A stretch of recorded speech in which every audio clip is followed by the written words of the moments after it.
buenos días, tardes o noches, según el lugar y el momento en el que nos escuchen. Somos estudiantes del Grupo 1 de Producción Radiofónica, semestre 4 de la Universidad Técnica Estatal de Milagro, Comunicación, carrera de Comunicación Social. Y el día de hoy, esto es Punto de Opinión. Un espacio para reflexionar con la cabeza fría los temas que nos duelen, nos preocupan y nos desafían como país. Hoy hablaremos de algo que ya no es solo una noticia. Es una realidad diaria en las calles del Ecuador, una realidad que tiene uniforme, usa un fusil y se mueve en tanquetas. Hoy hablaremos de la militarización del país como principal respuesta del gobierno ante la violencia que en los últimos años ha alcanzado niveles nunca antes vistos. A continuación, nuestros puntos de vista y opiniones. Atentos.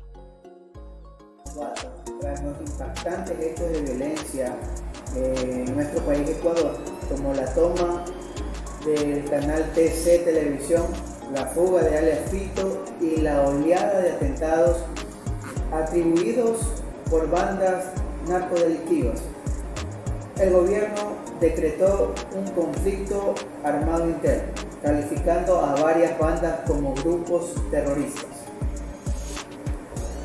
Esto fue un punto de quiebra. A partir de ahí vimos algo que antes parecía impensable: soldados patrullando en las calles, controlando cárceles, escoltando buses, instalando nuevas zonas de UPC o retenes en las zonas urbanas, e incluso reemplazando altos cargos y asimismo cargos más bajos de la Policía Nacional. La ciudadanía estaba cansada, asustada. Inicialmente se aplaudió esta norma. Muchos decían: por fin alguien está haciendo algo por la seguridad. Y era así. El gobierno empezó a actuar de una manera muy práctica y a la vez muy enérgica para fortalecer la seguridad dentro de las calles del país. Pero dentro de esto hay una gran pregunta: ¿estamos construyendo una solución o simplemente conteniendo el incendio sin apagar este fuego? Mi opinión personal acerca de esto es que se entiende perfectamente la preocupación sobre la sostenibilidad que es para el gobierno el tema de seguridad, ya que nos da seguridad que los militares cumplan su función dentro de las calles, pero asimismo tenemos que tomar formas más enérgicas para poder acabar y exterminar esta plaga que ha sido por las bandas narcodelictivas, por extorsiones que se han vivido en negocios, pequeños emprendimientos, pequeñas empresas han tenido que cerrar por este tema de las extorsiones.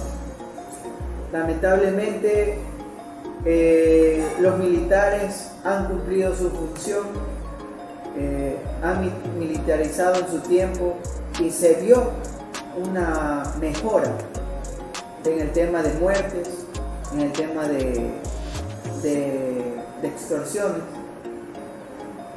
Se vio una mejora al ellos tomar las calles.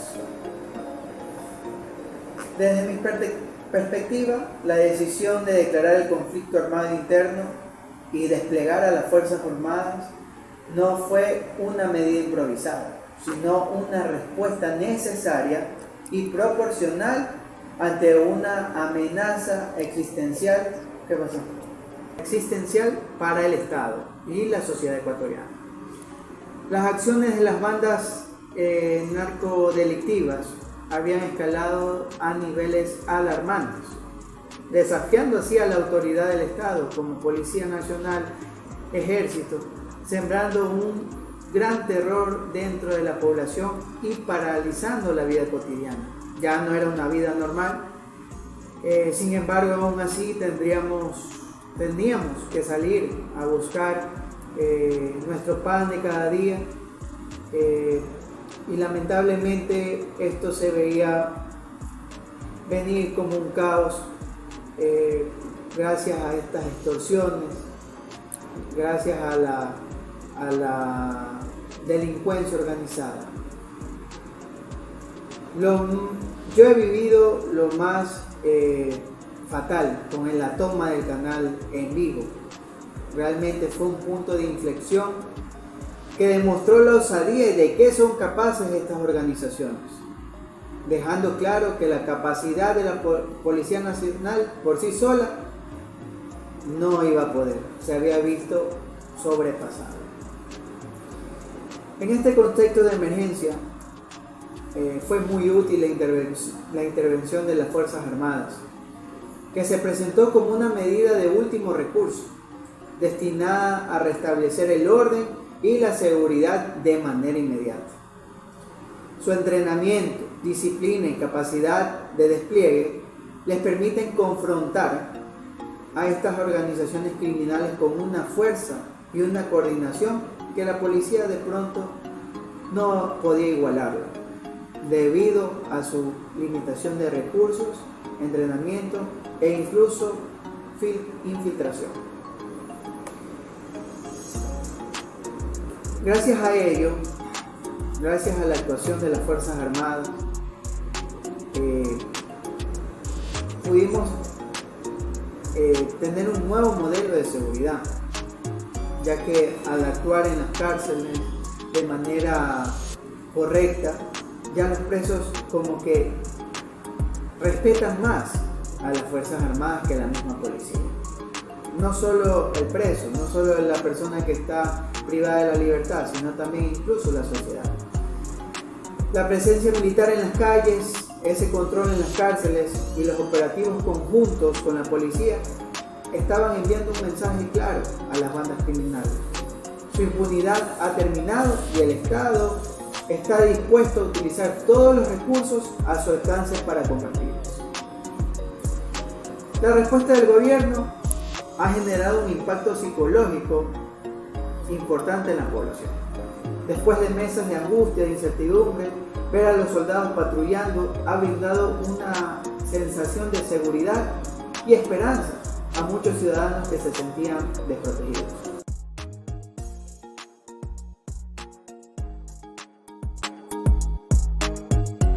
Bien, hablemos claro. Hay argumentos válidos para defender esta estrategia.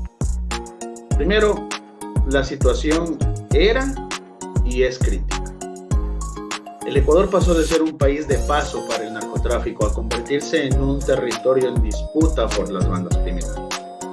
Guayaquil, Esmeraldas, Manta, Santo Domingo y otras ciudades viven bajo una constante amenaza.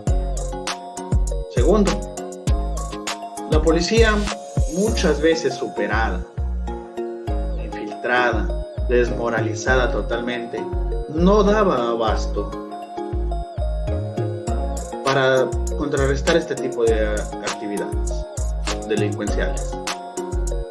La presencia militar trajo un efecto inmediato, patrullajes más visibles, operativos más contundentes y la aparente disminución de ciertos delitos en zonas que fueron intervenidas. Tercero, en momentos extremos, las medidas extraordinarias pueden ser necesarias. Y sí, efectivamente, el Estado debe garantizar el orden, debe garantizar la seguridad, debe garantizar el buen vivir. Está dentro de la Constitución, es uno de los derechos como ecuatorianos. Pero, ¿y después? ¿Qué es lo que va a pasar? Analizándolo desde mi punto de vista, dando mi opinión como ciudadano ecuatoriano, como funcionario público, como un ente de control, la militarización dentro del Ecuador tiene varios pros y varios contras. los cuales voy a dar a conocer.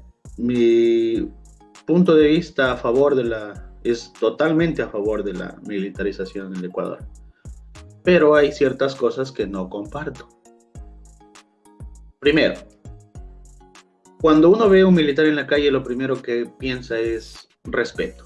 Es primordial. Uno ve a un militar en la calle y trata de caminar lo más recto posible porque desde pequeños a nosotros nos han dicho, no, el militar es el militar y el militar es bien parado, el militar es bien puesto y el militar, lo que diga el militar se hace. Es una frase que, a lo menos en mi caso, siempre ha sido así. Segundo, el entrenamiento de los militares es más avanzado tanto en combate, en psicología, tienen mejor armamento, mejores unidades, mejor movilización, están más preparados para combatir. Por eso son preparados para el combate, cosa que en las calles no se necesita. Hasta que se los designó a los grupos de delincuencia organizada como grupos terroristas, cuando se empezó ya el llamado conflicto armado dentro del Ecuador. Entonces, ¿qué es lo que infunde un militar? Cuando uno está en la calle, yo hablo como un ciudadano normal, cuando uno está en la calle y ve un altercado, ve un problema, ve algo que está aconteciendo, lo primero que uno hace es llamar al 911. Llama al 911, mire, está pasando tal cosa, digamos, un caso de un robo. Mire, 911, hola, muy buenas noches, está hablando con tal persona, en tal lugar, a tal fecha, a tal hora, está pasando un robo. La persona le asaltó, está con un cuchillo y le dejó herida a la persona. Se acabó. Llega la policía, hace recopilación de datos, llega la ambulancia, atiende al enfermo y se lo lleva. Terminó el procedimiento de la policía, nunca investigó, nunca llamó, nunca vio nada. Y la persona que sufrió el atentado queda en nada. Ahora, con la militarización de las calles, con los militares en las calles, no les digo que va a estar justo en ese momento del acontecimiento, pero si uno ve un militar en la calle, lo piensa dos veces. O sea, eso es mi criterio, ¿no? La persona, el delincuente, va a pensar dos veces en cometer un acto. ¿Por qué? Porque el militar, primero, va a correr más rápido que él, porque tiene una preparación física increíble. 4 de la mañana se levantan, hacen sus actividades, trotan 2, 3, 4, 5 kilómetros. Entonces su preparación física es mucho más idónea que la de ciertos policías, que como bien hemos visto, hay unos que están subiditos de peso, hay unos que no avanzan, hay unos que ya están bastante mayores, entonces no están en capacidades de perseguir a alguien. Segundo, el armamento. El militar tiene no la disposición de matar, tiene la disposición de neutralizar. ¿A base de qué? De diferentes... nosotros lo llamamos dentro de las fuerzas de control uso progresivo de la fuerza. Si una persona te ataca con un cuchillo, tú tienes que atacarle con un arma igual o menor. Ese es el uso progresivo de la fuerza. Eso es lo que a mí me enseñaron, eso es lo que yo tengo conocimiento. El militar no tiene el uso progresivo de la fuerza. Si a ti te ataca alguien, si a un militar lo ataca a alguien o ataca a una persona enfrente de un militar con un arma, sea cortopunzante o sea de fuego, el militar ataca con lo que él tiene, con lo que se le dotó, con lo que está bajo el armamento de ellos, que es el fusil. Entonces, obviamente no le va a coger y le va a disparar enfrente de toditos, no, obviamente no va a pasar eso, pero al ser mayor entrenados tienen técnicas de combate, tienen mayor eficacia para disminuir este tipo de cosas. Cosa que no va a pasar porque, bueno, yo repito, cuando uno ve a alguien en la calle, un militar, un policía o algo, no lo hace. No, el ladrón no es tan descarado para cometer un ilícito enfrente de la persona que es un representante de la ley, una persona que está en el punto para defenderte. Entonces, ¿qué pasa después de que los militares salgan de las calles? Ahí en el cuestionamiento.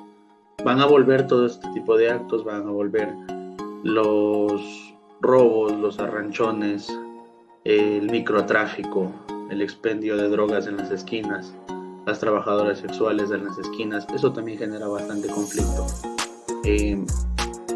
Va a volver todo ese tipo de cosas. Es lo más lógico, es lo que pueda pasar. Porque si no hay control, no hay ese tipo de... va a haber ese tipo de actividades. Ahora un contra. Después de que los militares sigan en las calles, ¿qué es lo que puede pasar después? Podría darse un conflicto armado, ya no interno, sino externo, con otro país. Un enfrentamiento bélico entre países, como el que se vivió hace muchos años en el CNEP. ¿Qué es lo que puede pasar? Nuestros militares estarán en condiciones para enfrentarse a un ejército que no está haciendo las actividades que nuestros militares están haciendo. El entrenamiento del militar es muy complejo. 4 de la mañana, como ya lo dije, yo pasé por eso, yo sé lo que es levantarse a las 4 de la mañana, hacer un régimen de trote, de calistenia, de entrenamiento, armas, tácticas, técnicas, todo ese tipo de cosas, operaciones, todo ese tipo de cosas. Entonces, al no estar preparándose a diario, como ellos lo vienen haciendo durante toda su carrera, porque el tiempo que están fuera del cuartel, haciendo el trabajo que debería ser realizado por la policía, no se están preparando ellos para la función que fueron designados: proteger la soberanía del Estado ante ataques terroristas, incursiones y demás cuestiones en materia de tierras y demás cuestiones. Entonces ellos no van a estar en las condiciones adecuadas para poder defender al país, porque no están entrenando, porque no están siguiendo su régimen, y eso va a ser un contra para nosotros. Ahora bien, efectos colaterales. Los efectos colaterales se han visto ya dentro de esta militarización. Uno de ellos, el más lamentable, es el de la desaparición de las personas. Se ha visto, se ha dado una desaparición un poco cínica, si se le podría llamar de esa manera. No sabemos qué fue lo que pasó en sí, no sabemos quién tuvo la culpa, no sabemos quién fue la persona o las personas o los grupos o si fueron los militares en sí que acabaron con la vida de los niños que ya todos conocemos, los llamados de los niños del caso Malvinas. Más allá de eso, mi punto de vista como efectos colaterales es bastante amplio. O sea, es increíble lo que uno se puede poner a analizar de este tema. Gastos necesarios en movilidad, en mantención, en uniformes, en implementos de seguridad y de aseo, en material bélico, que es lo que necesitan los militares para el tema del control, un sinnúmero de cuestiones, en movilización mismo, en alimentación y en logística. Para movilizar un soldado de un lugar a otro, de un regimiento a otro, se necesitan buses, se necesita logística. Todo esto se está tratando de compensar con el tema del IVA que se subió, pero no es suficiente, no va a alcanzar, y esto a un largo plazo nos va a mermar a todos y nos va a seguir restando y restando y restando y restando. Y va a ser una pérdida para el Ecuador como tal, ¿no? Entonces, ese es un efecto colateral a largo plazo. Los efectos colaterales a corto plazo, ya los dije, son las desapariciones de las personas, el uso excesivo de la fuerza con ciertas personas o ciertos individuos que por tener un tatuaje a veces te dan golpe, lo digo yo porque a mí me han hecho. Yo tengo un tatuaje ya muchos años y me han catalogado de una persona de una manera distinta a las demás personas que no tienen un tatuaje. Eh, Vuelvo y repito, desde mi punto de vista, no está mal, obviamente, no está mal porque todos estamos eh, prestos a colaborar, pero es algo que sí genera un resentimiento, un daño, un efecto colateral. Ahora, otro efecto colateral, llegar a un punto donde sabemos que vamos a depender siempre de los militares y la policía. ¿Qué función está cumpliendo? ¿Qué están haciendo como tal? Por ahí vimos que la última decisión del gobierno fue que se quite a los compañeros de CTE de las vías estatales para que controle la policía de nuevo las vías estatales. Pero si no pudieron hacer el trabajo que ellos tenían que hacer, el trabajo para el que fueron contratados, que fue velar por la seguridad ciudadana, porque ese es el trabajo de la policía, velar por la seguridad ciudadana, proteger y servir, dice el logo de ellos. Y no lo cumplieron, no lo pudieron hacer. Tal vez por falta de recursos, tal vez por instrucción, tal vez por varios factores. Entonces un efecto colateral es tener dos entes que están realizando la misma función. Pagar dos veces por el mismo tema. Es como que yo voy a comer a un restaurante y me toca pagar dos veces por el mismo servicio. Una vez porque me sirven el plato y otra vez porque me retiro. Es una hipótesis que yo manejo. Es bastante clara. Pagar por dos servicios que a la larga o a la corta ninguno de los dos me está dando un resultado al 100%. Ese es un punto de vista. Ese es algo que yo creo que debería cambiar. O se deja a la policía hacer su trabajo, se les obliga a hacer su trabajo, o se deja a los militares hacer su trabajo y se termina con la policía. Como en Brasil, en diferentes lugares hay la policía militar, que es una rama del ejército trabajando, no en conjunto con la policía, sino trabajando como policía militar. Eso, mi punto de vista, mi manera de pensar. Cada quien tendrá su opinión, es lo que yo creo, lo que yo vivo y lo que comparto en este momento. Gracias. Porque si bien las armas imponen orden, no construyen paz. Militarizar la seguridad interna es una salida riesgosa. Las Fuerzas Armadas no están formadas para interactuar con civiles, ni para operar bajo protocolos policiales ni judiciales. Y aunque hay coordinación con la policía, los límites a veces se diluyen. Organismos de derechos humanos ya han levantado alertas, casos de detenciones arbitrarias, abusos en operativos y violaciones al debido proceso que comienzan a documentarse. Además, no se puede vivir eternamente bajo estados de excepción. La excepción no puede convertirse en la regla. Y lo más preocupante, mientras la atención se centra en lo militar, otras áreas claves siguen desatendidas, como dónde están las inversiones de inteligencia, dónde están los programas de rehabilitación, dónde están las políticas de prevención para los jóvenes que hoy caen en manos de los criminales.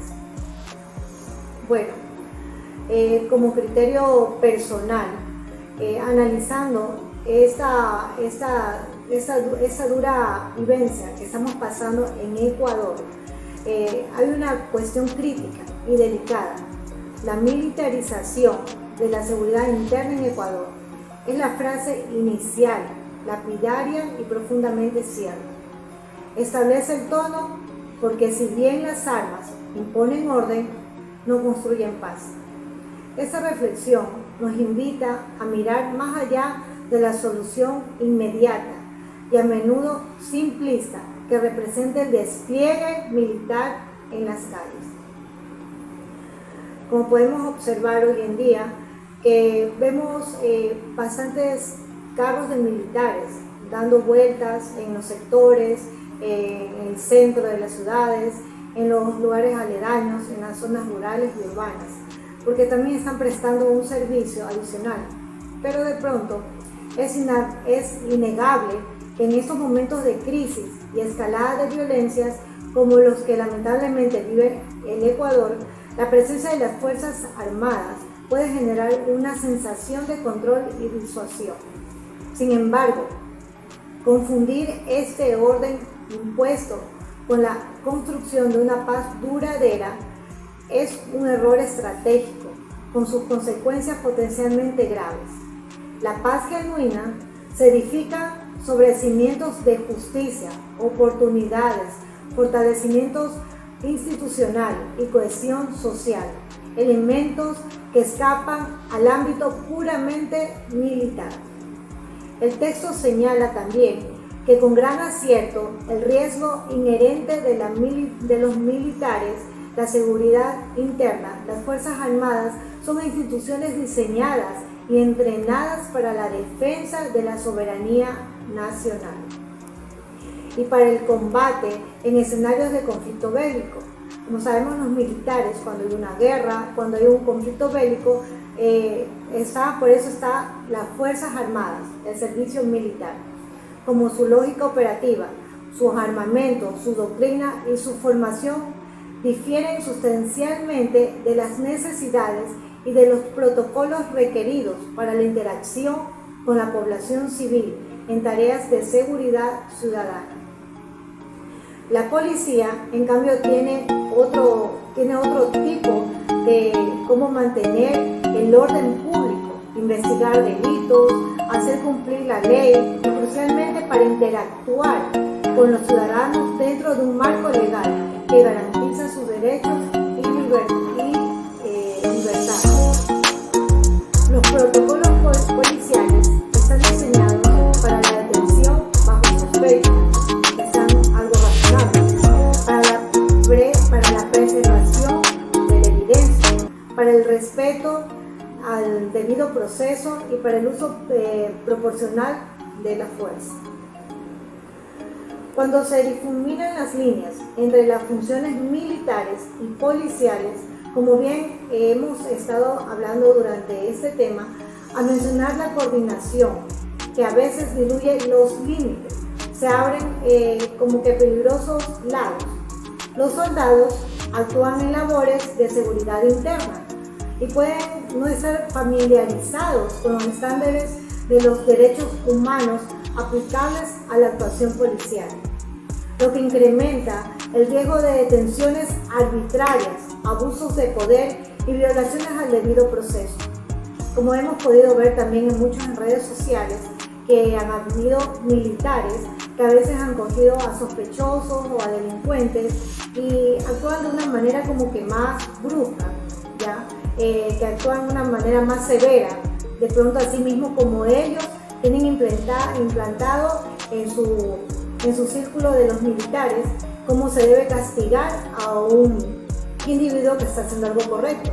Por eso a veces es la conclusión que los militares son como que más correctos, como que los militares ponen las manos duras y no tienen como que no tienen ningún reparo de hacerlo, ¿ya? Entonces de pronto cuando se mezcla algo así, también los policías ellos saben cómo aplicar, porque ellos están entrenados para eso, como para cuando hay un delito, cuando hay un ladrón, cómo cogerlo, y etcétera, etcétera.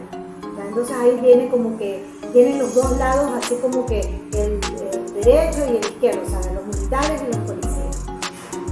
No se trata de cuestionar la buena voluntad o el patriotismo de los miembros de las Fuerzas Armadas, sino de reconocer la naturaleza específica de su formación y su rol constitucional. Imponerles tareas para que no fueran concebidos puede generar tensiones, errores operativos y, lo más preocupante, una erosión de la confianza entre la ciudadanía y las instituciones del Estado. Claro, porque cuando sucede esto, simplemente la ciudadanía rápido se va contra el presidente, se va rápidamente contra el Estado. O sea, es que la ciudadanía, como los militares actúan a su forma, entonces ya comienzan a haber divulgaciones y comienzan a hacer como que varios comentarios no a beneficio de lo de las Fuerzas Armadas. La experiencia internacional nos muestra que la militarización de la seguridad interna, si bien puede ofrecer soluciones a corto plazo, a menudo conlleva costos significativos en términos involucrados. Además, puede generar una dependencia peligrosa, donde la excepción se convierte en norma, como bien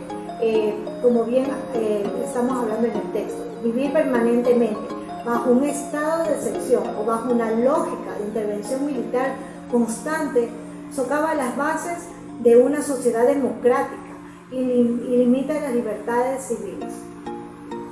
Finalmente, el pasaje nos invita a reflexionar sobre las prioridades y la visión a largo plazo.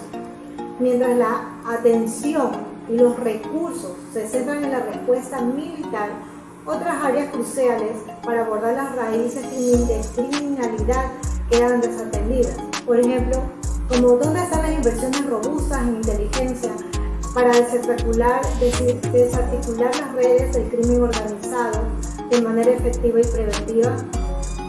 ¿Dónde están los programas de rehabilitación y reinserción social para aquellos que han caído en la delincuencia? ¿Dónde están las políticas de prevención dirigidas a los jóvenes, ofreciéndoles alternativas y oportunidades para evitar que sean reclutados por el crimen? La seguridad no se construye solo con armas. Se requiere una estrategia integral que aborde las causas económicas, sociales, educativas de la violencia.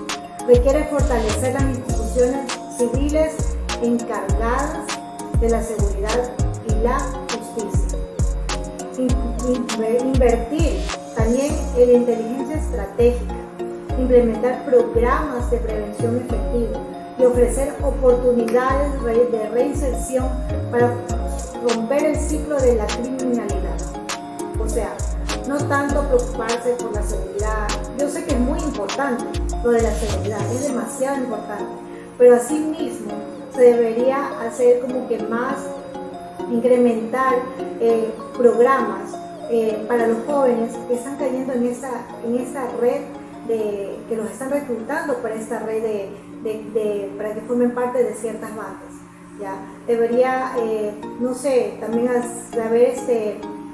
haber algo como que en los colegios, un programa educativo donde puedan donde puedan direccionar a los chicos lo que es, si tú te vas y te metes en estas bandas, estas son las consecuencias.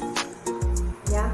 Entonces, en definitiva, este fragmento nos ofrece una perspectiva lúcida y necesaria sobre los riesgos de la militarización, de la seguridad interna. Nos recuerda que la fuerza bruta puede imponer un orden precario, pero la paz verdadera se construye con inteligencia, con justicia, inversión social y respeto irrestricto a los derechos humanos. La situación en Ecuador exige respuestas urgentes y contundentes, pero estas deben enmarcarse en una visión a largo plazo que fortalezca el Estado de Derecho y construya una sociedad más justa y segura para todos los ecuatorianos. La dimensión social y futuro. La militarización también tiene efectos psicológicos. Nos acostumbramos a ver soldados por donde quiera. Los niños crecen creyendo que la seguridad siempre vendrá con armas y eso tiene un precio. Pero peor aún, corremos el riesgo de depender del miedo. El miedo que hacemos que aplaudamos cualquier medida dura, sin analizar sus consecuencias. El miedo que erosiona nuestras libertades normaliza la vigilancia constante. Hagámonos esta pregunta.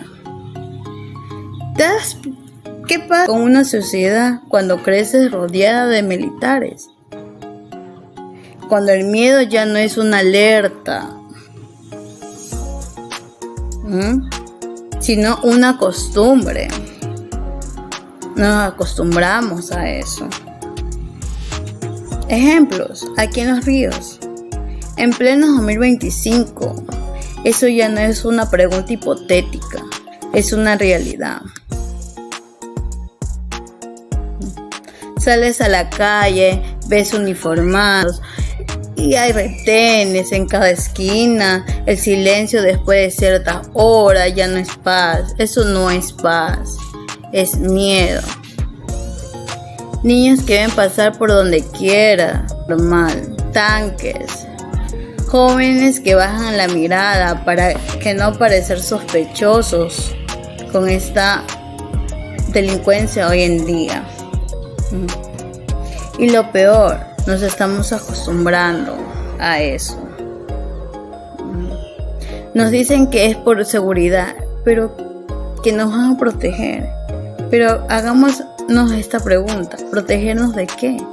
Si ya vivimos con miedo, si ya tenemos miedo. ¿De qué sirve tener soldados si seguimos encerrados en nuestras casas?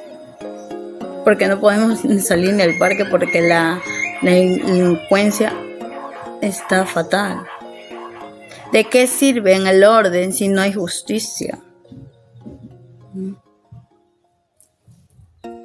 La violencia no desaparece solo, cambia de forma.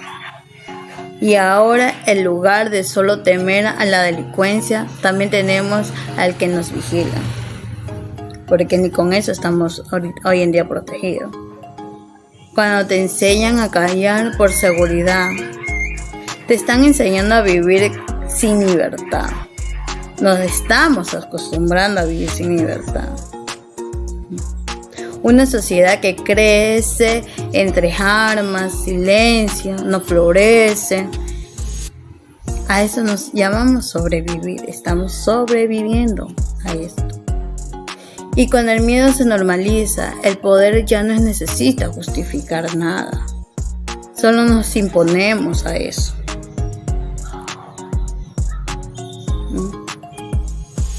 A eso nos referimos. Ya no hay. ¿De qué sirve estar llenos de militares? ¿De qué sirve tener retenes por donde quiera?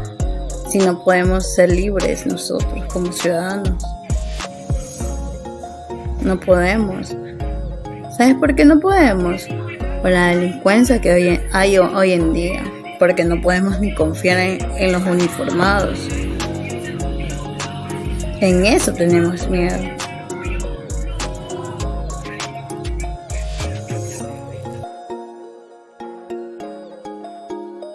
Bien, por eso hoy más que nunca debemos pensar a largo plazo. La violencia no nació ayer, no desaparecerá mañana. Es algo que tenemos un camino muy largo que recorrer para poder llegar a un punto donde diga: se terminó la violencia, somos uno de los países más seguros del mundo, no tenemos ningún inconveniente. Los militares pueden apagar fuegos puntuales o pequeños eventos que se están dando, pero la verdadera seguridad se construye con educación, empleo, justicia y oportunidad. Son 4 cosas que deberían tomarse muy en cuenta por parte del gobierno.